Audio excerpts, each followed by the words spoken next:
Good morning. So our thrust area is about unidentified facilities and undeclared activities. In some sense, it's about known unknowns or sometimes unknown unknowns and how to characterize them. So the things that we look for once we have first we have to detect something of interest, and then we try to look at their signatures and see if we can identify them. And that becomes a path for decision making. At that point, we usually hand off that information to the powers that be to make the decisions. But the identification is a delicate topic, and we try to do it with some care. So challenges and gaps in the context of treaty monitoring. We have global monitoring networks, both international and national means. And we also have the Treaty of Nonproliferation of Nuclear Weapons, the NPT, that has the additional protocol that allows us to develop technologies to essentially provide new tools for a treaty that has been ratified. So amongst some of our gaps and challenges is to detect and identify small yield nuclear explosions, the smaller events. The big stuff in some ways is easier. We can pick it up from far. But as it gets smaller and smaller, then signal to noise is an issue, ambiguity is an issue, so how low can we go? Once you start getting to that level of detail, then you have to manage uncertainty. You have to ID a source, you have to allocate a certain level of ambiguity. How well do we know that this is, how confident are we? And we have an opportunity for data collection under the additional protocol, and how to develop that technology. It's one of our interests. And of course, that's long-term, improved tools for site inspection. And again, we go back to finding and defining undeclared activities and facilities. So the older I get, the more attached I get to the idea of science as a social endeavor. Something that takes groups of people that work together with dissimilar backgrounds, dissimilar characters, dissimilar skills, and the pieces come together to make something that's greater. And so I'm going to spend some time introducing the actors in this thrust theory. I'm going to rank them in order of speed of propagation of the signal. So the fastest is seismic. And for underground test, this is the proven technology, and Paul Richards is the lead on this technology. And he has two PhD students, Michael Howe, who has a poster here that's still on the wall, and David Schaff.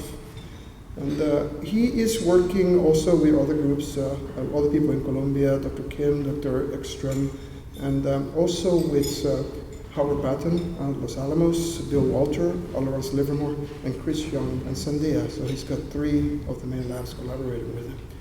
Now, Infrasonic, I'm the lead on the acoustic components of vibration. For underground tests, we're not that useful unless it's really shallow. If it's like a few meters below, then okay, we get interested. But there are other things. So if it's shallow or if it's flying very fast, then we can provide disambiguation in a sense. Like this was not a deep explosion because we got a huge acoustic signature. And we have three students, we're both here, they're all three here. Anthony Christie is my senior student, Julie started last year, and Karina Asmar is here also. She started this August. And we are working with Lawrence Livermore, two different divisions, Stephen Maganyasuk and Jesse Gaylord in the kind of big data type of topic. Artie Rogers and Ki-Hoon Kim on the field deployments and blast characterization. And then we also have a new collaboration supported by CVT, the investigator program, David Mascarenas from Los Alamos National Labs. And we're looking at possibly extracting essentially sound signals from video, another idea of the crowdsourcing that. And we also have a collaborating partner international with the Korean National Data Center. Within literally 10 minutes of the last blast, he was there and told me, but the guys did it again. So having that connection there is very important for us so we can start our searches and verifying what the climate is within the peninsula.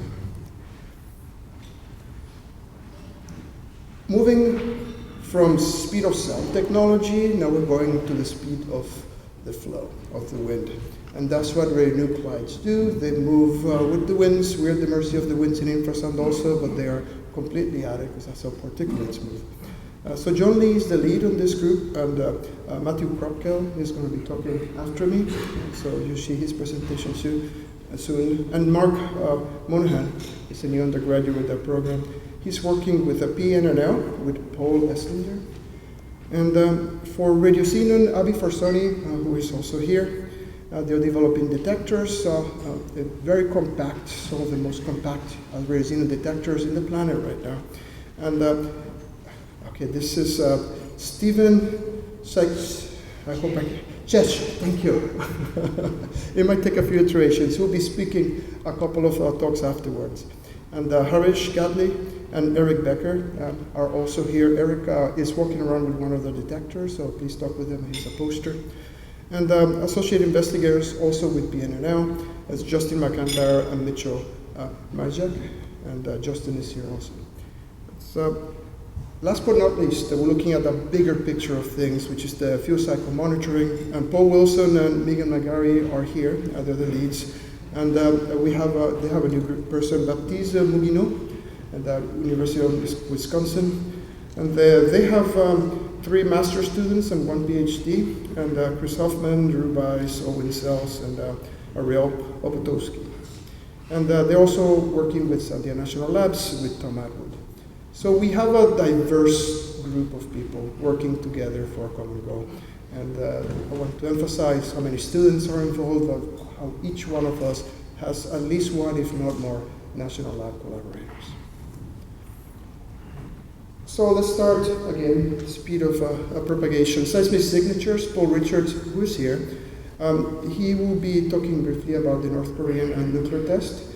He also has a couple of posters on the back, one of them talking about the May 2010 event, and he's explored in a high level of detail over many years. And another poster that's on the wall is about data rescues, and I believe this is a 20-year effort, correct, Paul? He's been striving to recover a lot of this archival data, converting from analog to digital, if not longer. So Paul is one of our senior members in this crew, and he brings back expertise from the beginning of nuclear testing.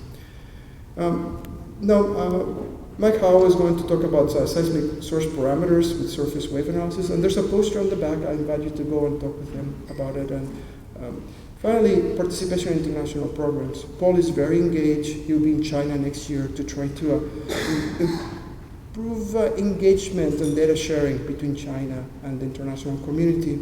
And also, he is on the organizing committee for the 2017 Science and Technology meeting in Vienna, Austria. This is a great opportunity. It's in the Habsburg Palace, very historical sites, a lot of diplomacy at work. It's a way for diplomats and scientists to come together and talk about the issues with treaty monitoring. So infrasonic signatures are essentially concentrated on jets and blasts. So we do look every time there is an underground nuclear test, and in general, we don't expect much. They're buried so as to be contained. That's the whole idea, not to leak radiation. And so not too much sound escapes. However, some does, because the ground vibrates on top of the blast. It's called spalling. So the IMS stations, the closest are in Russia and in Japan, they didn't pick up anything in the last few tests. However, there is a South Korean network, very dense, and they did pick up infrasound. Again, this is a primary seismic problem, and so we are delegating that to the folks that are most interested in there. On the other hand, the delivery methods for such nuclear devices are of concern, and that would be rocket launches. So a satellite was successfully launched on February 7th, and to our shock and surprise, we picked it up with iPhones about 600 kilometers away. We picked up the launch, and we picked up the splashdown. And we verified it with a static array run by the Korean National Data Center, and this was presented at the UITI by Julie Schnurr, and you can see the comparison between the cell phone, the signal to noise, and then the traditional array. So there is something in there. We did not design a smartphone to pick up signals that far, but guess what? They did. So that's launched a series of other studies. Karina Asmar, who is a sitting there, has a few rocket launches picked up with smartphones from Cape Canaveral, so local stuff, 10 to 20 kilometers. I see 10 to 20 because these things are going off to space, right?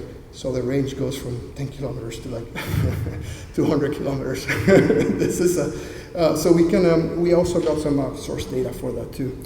And then for Lawrence Livermore, we have two collaborations. One of them is for the big data, and Anthony Christie also has a poster here talking about how to organize these things for both smartphones and traditional systems. And the second one is for blast physics. And Julie Schnorr will be talking shortly after this, a few talks away from that. And we do have a possible pilot study with Los Alamos, with David Mascarenas, looking at artificial intelligence algorithms, and also how to explore human-machine interfaces. And some of you saw one potential haptic interface and how to transfer vibration into sensation. And the next example is presented with a permission from R.T. Rogers, who is the lead on this. There's a forensic surface shot this coming November, so in about a month. It's going to be somewhere between 100 kilograms and 1,000 kilograms. So I'm about 100 kilograms.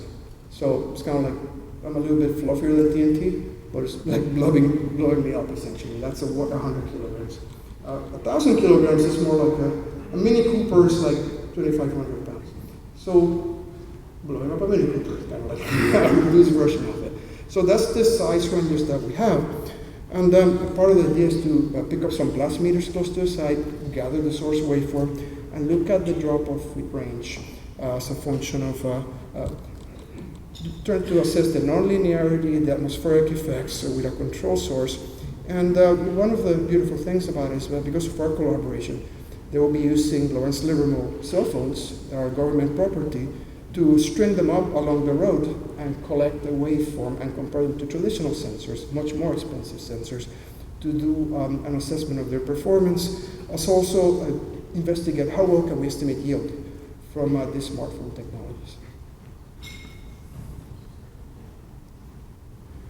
The radionuclide atmospheric transport, the presentation following this will be by Matthew, and he will talk about this in more detail. So they're doing some transfer simulations, comparing them to IMS data, and the key word here is that they have IMS data they can compare to. This is something that I know Dr. Lee and his group have taken a lot of time and effort to do correctly through official channels, and I'd like to credit them for succeeding in this and moving forward with developing the skills and technologies to process this fairly sensitive data. So I think Matthew is going to talk in more detail about this, so I'll let him let's see the stage with him next. And they're also using standard atmospheric codes to do benchmark simulations with volcanic ash. Essentially, once you have a case study, in this case that unmentionable volcano in Iceland, you can kind of predict where things are going to be and at least validate your models. Radioxenon beta-gamma coincidence, and Abi Farsani is the lead on this, and there will be a presentation shortly thereafter on the details of the detector itself. And again, it's a very compact combination of silicon arrays and plastic scintillators. And it's very nice to see progress on this, and they're working closely with PNNL on trying to bring this into implementation. And so they are using their own reactor to create radioxenon isotopes and using them for coincidence measurements. And what you see on the bottom figures are essentially the coincidence energy spectra showing the signature for radioxenon 133 and then 135. And the very lowest spectral here is low, so we don't worry about those, but those two are pretty well separated in the energy spectrum, so I think you can pick them up very well. And again, there'll be another presentation that will provide more details. And then the fuel cycle simulation. Megan McGarry is also going to talk about this in a later talk, and she will be concentrating on the model of the factors that motivate the states to pursue nuclear weapons. What they have done in previous work that I presented at UITI and they have presented elsewhere is use multi-dimensional parameters and different data sources, video and transport cycles, and essentially a combination of tools to try to model the fuel cycle, possible diversion, how to identify it. It's primarily theoretical, but it has real-world applications. And Megan will talk about the second item on the motivation model. And finally, they have developed a Madison chapter of the Nuclear Policy Working Group. That is something that's student-led and has already been initiated. So, in summary, we will continue pursuing until otherwise directed the DNNRD objectives of detecting, identifying, and locating foreign nuclear weapons programs, activities, diversion, as well as nuclear detonations. We will remain active. We have moving targets, kind of literally, so we will be looking also for delivery methods for these things and remain within our ability to do this in the open within the university environment. This is part of remaining mobile and assessing the threats as they emerge, and important to work with the labs in developing the cyber infrastructure. There's a huge modernization effort in play, and we want to be able to contribute that if we have something of value. And of course, strengthening that collaboration with the national laboratories, and the most important is to train the next generation of scientists that can address real-world, national, and international security challenges. Thank you. And travels eventually all the way across to the United States and mostly stays in the upper northern hemisphere and just spreads out from there. So our closest detector that we have access